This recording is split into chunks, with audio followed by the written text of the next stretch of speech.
So back to Malcolm X. As a reminder, he was born Malcolm Little on Michigan, inner city, troubled youth, in and out of jail, all kind of stuff.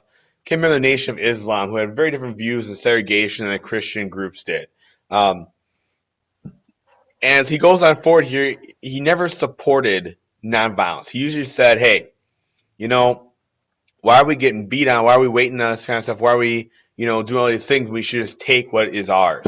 Very much like you see later on. He actually kind of called for African Americans to carry guns self-defense. He said, "Hey, someone's gonna do this to us. Let's, you know, defend ourselves." Essentially, is what it came down to. It's a very different call than, the Martin Luther King's.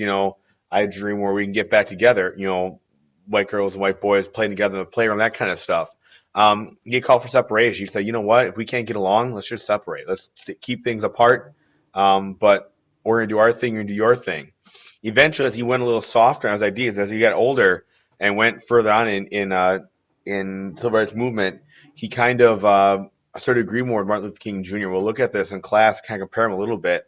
But he actually, started agreeing more with some of the tactics and was actually assassinated by one of his own group because I felt he was kind of going away from what the main beliefs were here. So this separatism, kind of, in this, some people have thought maybe, not, blacks and whites should not work together live at all. Maybe get their own spot in North America, go back to Africa, as Marcus Garvey had said, kind of those old ideas coming back. And obviously, we do have, the fortunate in 1968, Martin Luther King Jr. himself was assassinated as well. He was in Chattanooga, Tennessee, supporting striking black garbage men who are striking for better pay and better treatment. And he gives this famous mountaintop speech he gives. He says, I've seen the mountaintop. We're so close. We got to make things happen. And as he's on the balcony of his hotel, talking to people and those kind of things, a shot rings out. And this guy here, James Earl Ray, had shot and killed Martin Luther King Jr. Some people were saying, people were kind of becoming critical of him.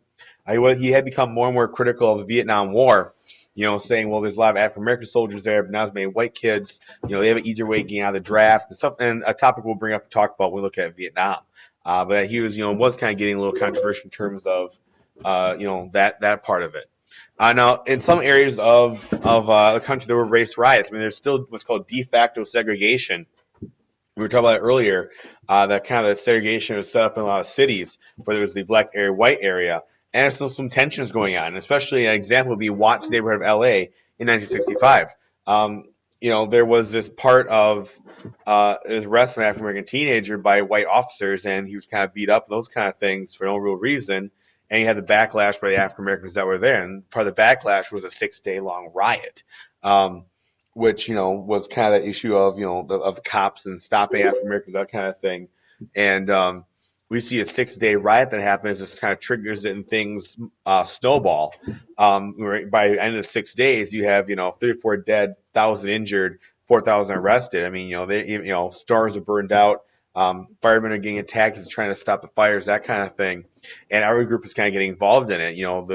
Certain groups are attacking African Americans fighting back, those kind of deals. It sounds familiar. It happens in Los Angeles, 1992, when Rodney King, a truck driver, was beaten by white police officers. You see this in Ferguson, Missouri.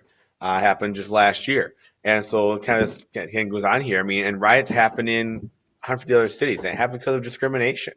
And you have the issue of frustration, of jobs, of poverty, of problems, of profiling by police, those kind of things, of a lot more African Americans being arrested than whites, that kind of stuff. And eventually things boil over. You have the protest, and then people fighting back and people starting issues.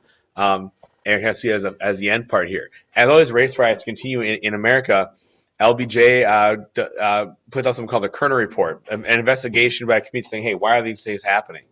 And you basically see this very separate America. One black, one white, very, very unequal. The white, better opportunities, better chances. For black, it was less opportunities, not as good of chances. You had that inner city, African Americans who were, in poverty in a lot of cases, or rural and in poverty, and you have the suburban white group. And so you really saw this kind of two different Americas that are put there.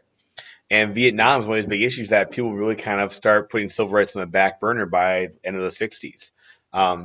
one of the good things about this whole movement is that other groups don't get the courage to fight back.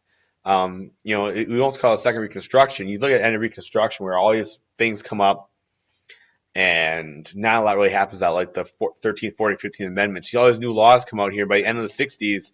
They say nothing's really changed. I mean, you start seeing more ideas for people in the country, but people say maybe it didn't change at all.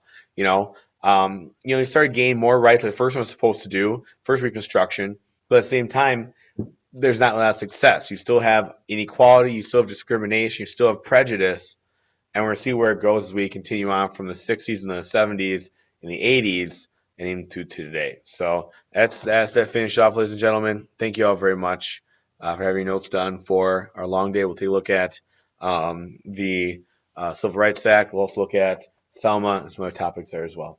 Thanks a lot, guys. Bye.